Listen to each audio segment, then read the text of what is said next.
Good afternoon, students, soldiers at Fort Irwin. My name is Kelly Parker, and I am your instructor this fall for English 1A.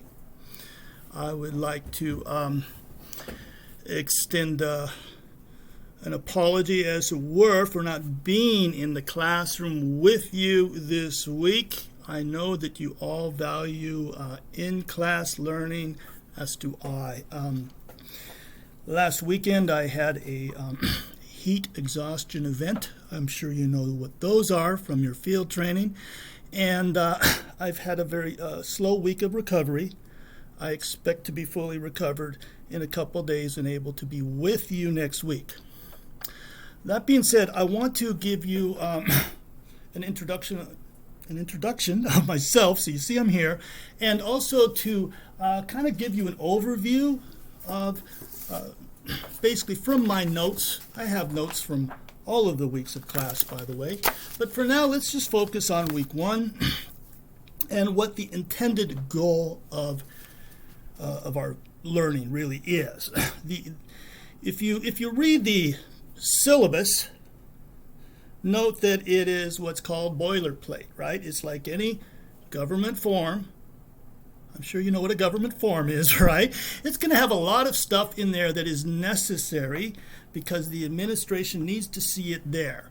However, a lot of that extra information may not be, may kind of obscure, what is really important.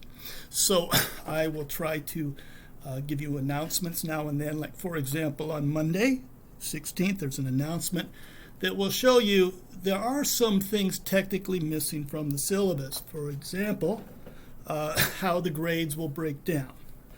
And I think it's better to present that to you next week and perhaps even negotiate some of that with you so that you know what your expectations are and are confident that you can take on those expectations. That being said, there are really two types of writing that we are hoping to get a really good foundation on, okay? And one of them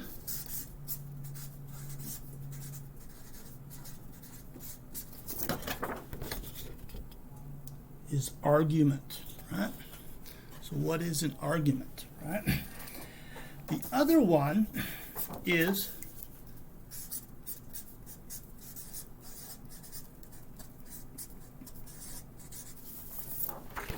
exposition. What is an exposition, right? So what we're going to be doing is starting with the elements of exposition, which is really to expose things, to explain things, not necessarily to persuade others to take our point of view, but just to say, hey, these are the facts, right? To explain. Perhaps you want to give someone directions, how to go from, your barracks to, say, Barstow, right? How are you going to do it? That would be an explanation, right? By contrast, say you wanted someone in your barracks to get to Barstow and leave you alone for a while, right? Then you might have an argument, right? Where you're trying to convince or persuade someone to go somewhere, right? And so in persuasion, facts don't always matter, okay? And we will cover the details of that. We will cover this and explore this in class, but it's something to think about. We first need to be able to explain things, right, before we can persuade others. And before we can persuade others, we need to be able to explain. Okay, let me give you an idea. Let's think of it, our learning as we're on a pyramid, right? And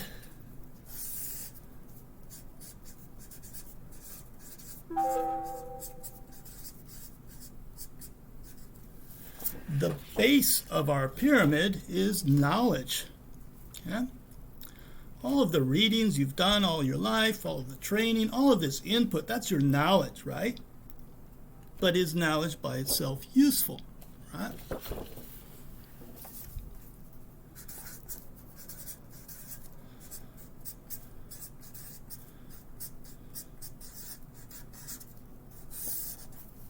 when knowledge becomes useful, we begin applying it, right? We have application of that knowledge.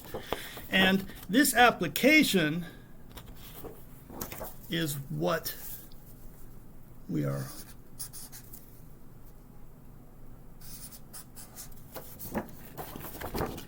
going to have two different essays about, right? We're going to apply our knowledge to two different essays.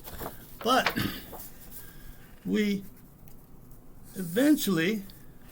might have knowledge from two different areas that we have to somehow synthesize together, right?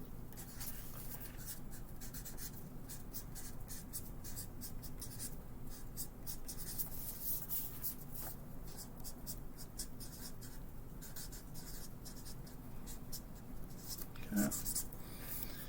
So we call that synthesis. I'm just leaving it up long enough so you can jot it down in your notepad, right? And of course I will make this video available for you so you can just watch it too. But we're moving our way up to basically our brains are working a little harder at each level. And we do this all the time on all fields of learning, right? So above synthesis, we then get to where we are able to evaluate other people's opinions, evaluate whether facts are true or false, right? We are testing. We are becoming critical, right? We are evaluating. So evaluation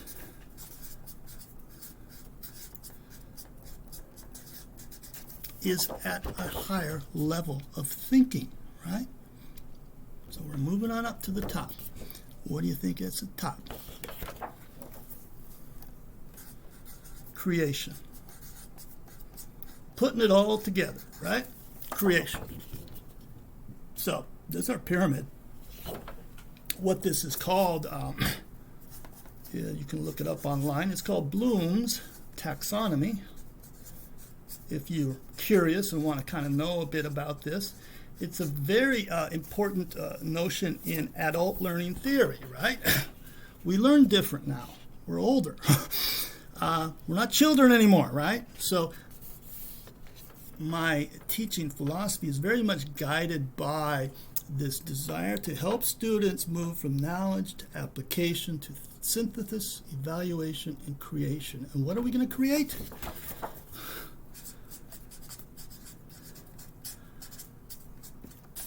Essays, right? We're going to create essays. Now, hopefully, this is starting to make it come together for you. There's a purpose to writing these essays.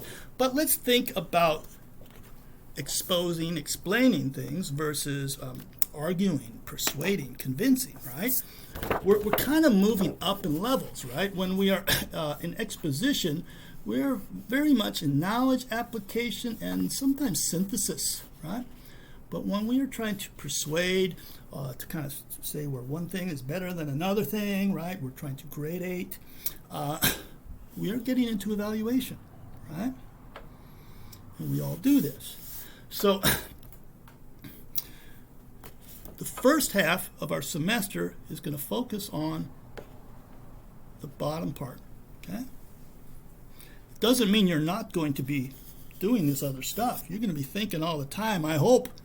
But the goal of an exposition essay is really kind of on the lower half of Bloom's taxonomy. Argument, however, is getting right up to the top. Evaluation, and then even the creation. With how do you convince people, people with different values, right? People who with different facts or think their facts are different than yours, right? We get a lot of that in the world these days, right? So how can you creatively approach that? So we're going to save that tougher stuff for the second half after our midterm, right? And basically, the goal is first 4 weeks we'll focus on exposition, and then we'll flow into argument, all right? Those are our two main projects, and those will be what your passing grade will be determined by, okay? Now, there are other smaller things that you will be required to do, right? So every week is a module that in this case it's module 1. Think of it as week 1, which is going to just show you what's here for this week, what's on deck, and then focus on that. But you will discover that when I open up module 2, there's a connection, right? And so there will be a revealing every week, a little more, and it's going to connect. And I hope that you can be comfortable with this masking of the future so you can focus on the now, right? Focus on now, one step at a time. You all have experience with the English language, right? But you have a variety of experiences. For some of you, English is your mother tongue. For some of you, other language might be your mother tongue. If English is your mother tongue and you haven't lived overseas, then you are most likely monolingual, speaking one language, and that's kind of tough. It's kind of tough when speaking with other English language learners who know some English and maybe some other languages, right? So they're able to be bilingual or multilingual and switch around. The reason I bring this up is to point out to you the obvious. You have people in your class. Everyone in your class has a different English language learning background. And because of that, you have the potential to help inform each other, of what you've learned works and doesn't work, right? So we have to share some knowledge with each other. Another thing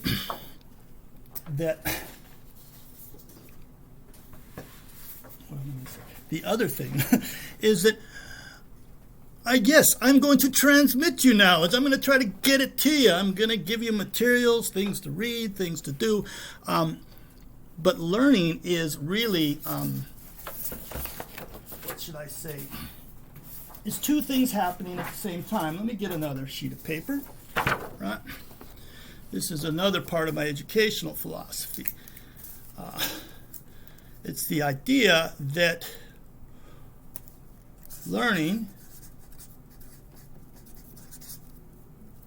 let's say, our brains, okay?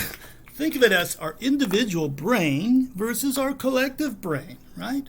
We can think by ourselves, but we also can collaborate with others, and we're still thinking. Both modes of thinking are essential for development of new skills, new knowledge. And if you can overcome your shyness and asking your colleagues for help, right, you will accelerate. You will certainly accelerate in your lifelong learning. Okay, so that's something to keep in mind. And you'll find that in class I will often try to guide you to do some things together as well as some things solo. Okay, that's just my teaching style, and you'll see that. So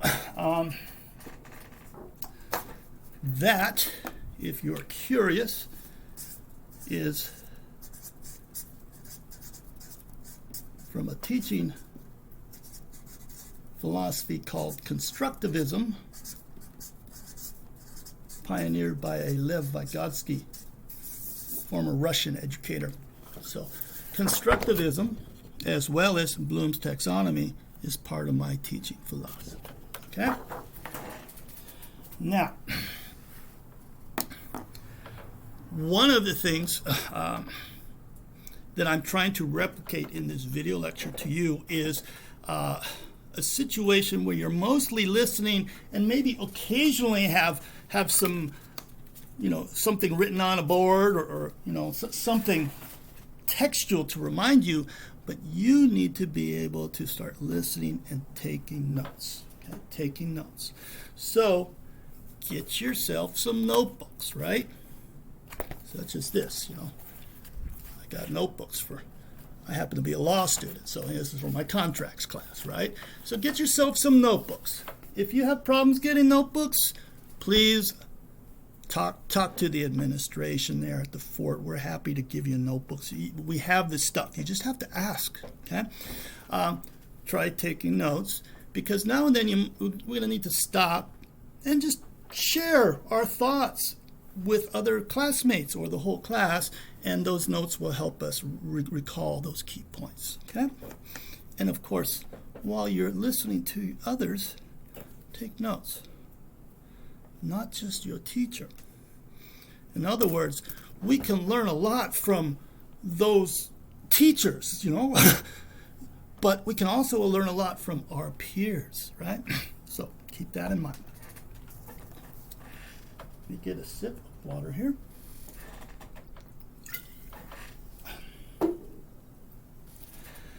A typical class day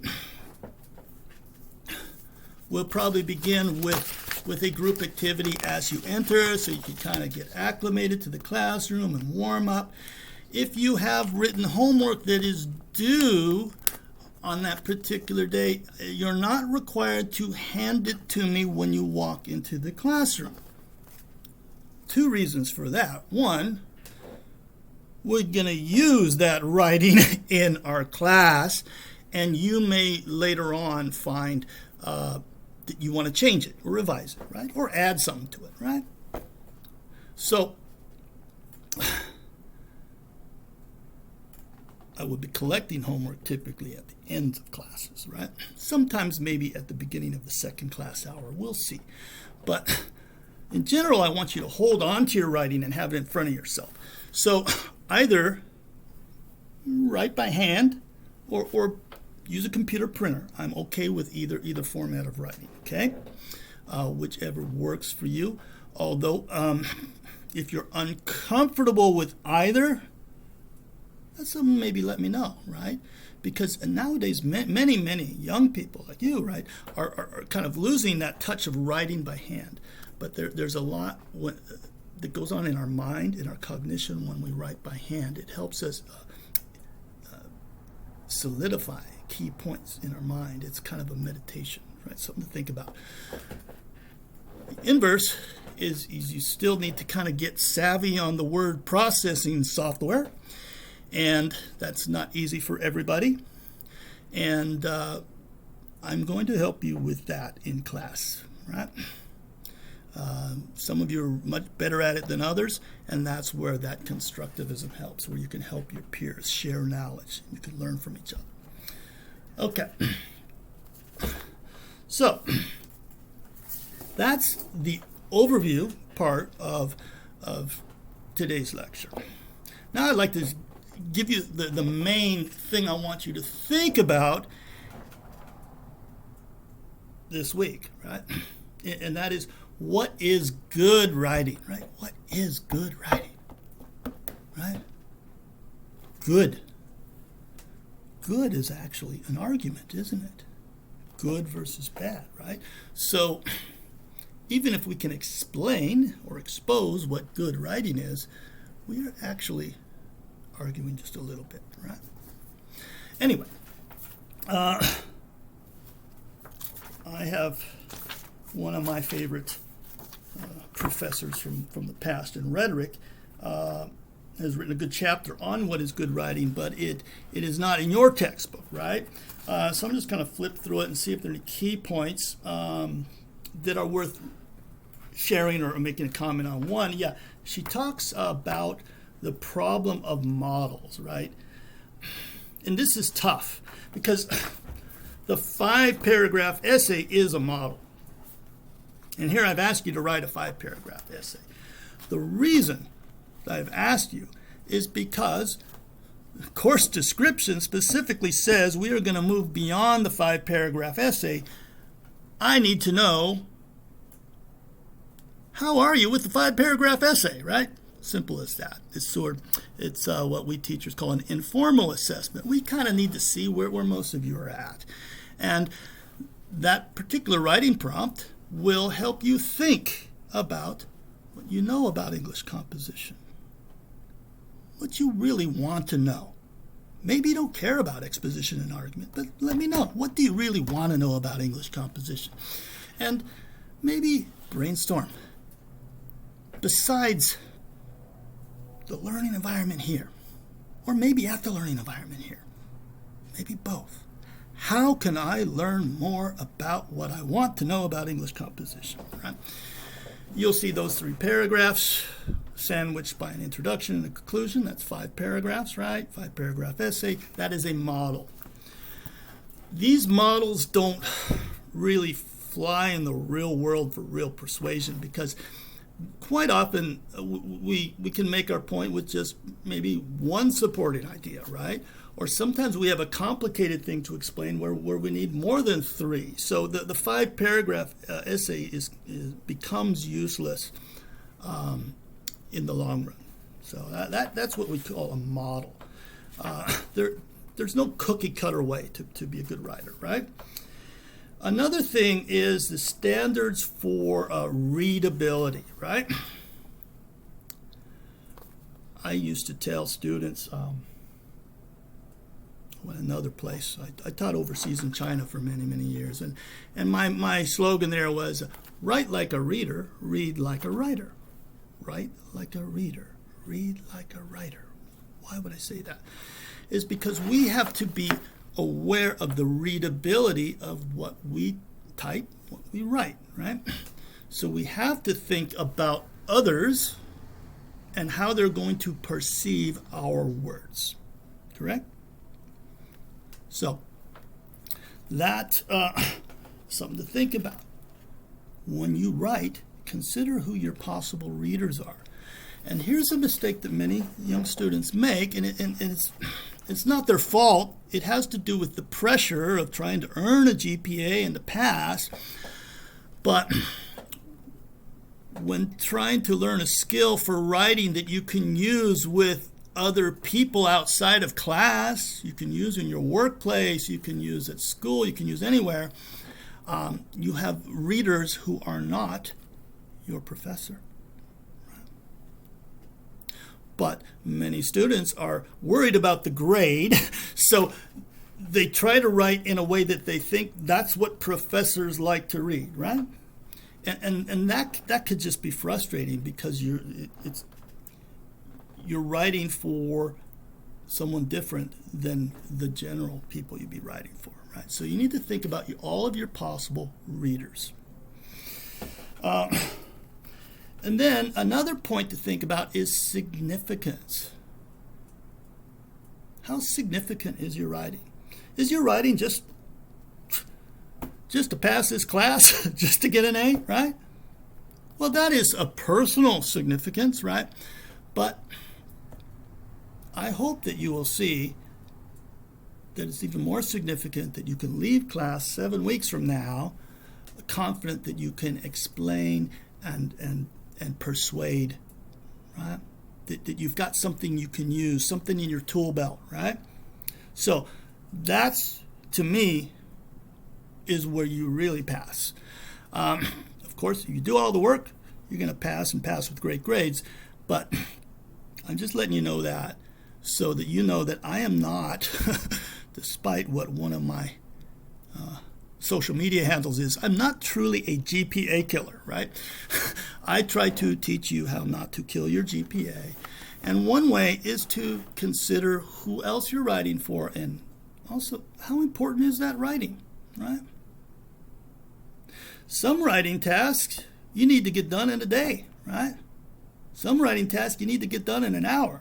So you need to also think about, okay, this is important, right? My superior officer needs a report, right? I got to give her something, right? So we often now get hung up in the writing process itself. How can we quickly brainstorm and compose and just get to the point and satisfy our reader, give them the information, and move on, right? So, significance. We have something called unity within the text. We want it to feel like from start to finish, that is one text, right? It's not cut and paste from a bunch of places. It's all one main idea with supporting ideas. It's unified. So unity is something we're going to explore, and that's actually one thing I'm hoping to discover with your initial 5-paragraph essays, is kind of where you're at on unified writing. There's also acceptability. And acceptability keeps changing over the years, and it's about determining in who is reading, right? What group of people are reading, right? You might want to talk differently to different people, right?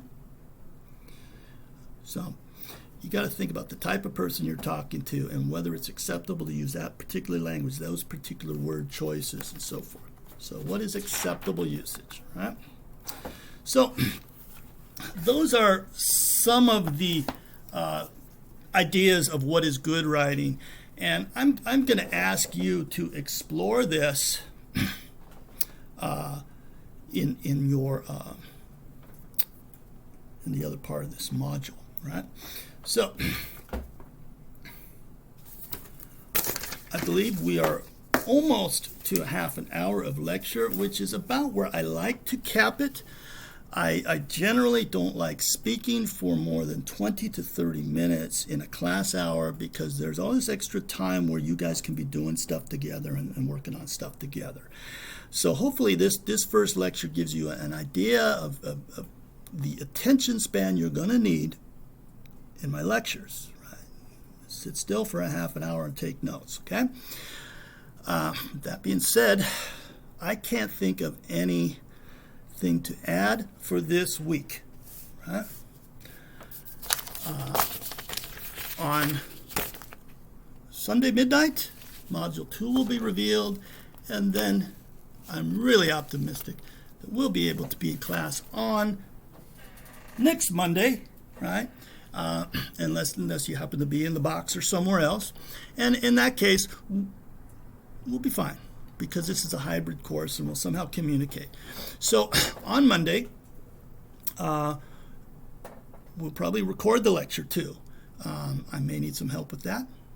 I'm not sure from you guys, maybe the admin, but I think we'll get that taken care of. That way, any classroom lectures can be, I can upload them to Canvas so you can review them later, right? But during that class session, you're going to need to take notes and be able to talk about it with each other. I certainly have a lot of questions yet, but I hope that this has answered a lot, helped you feel a lot less confused, and really looking forward to seeing you next week. Take care, guys.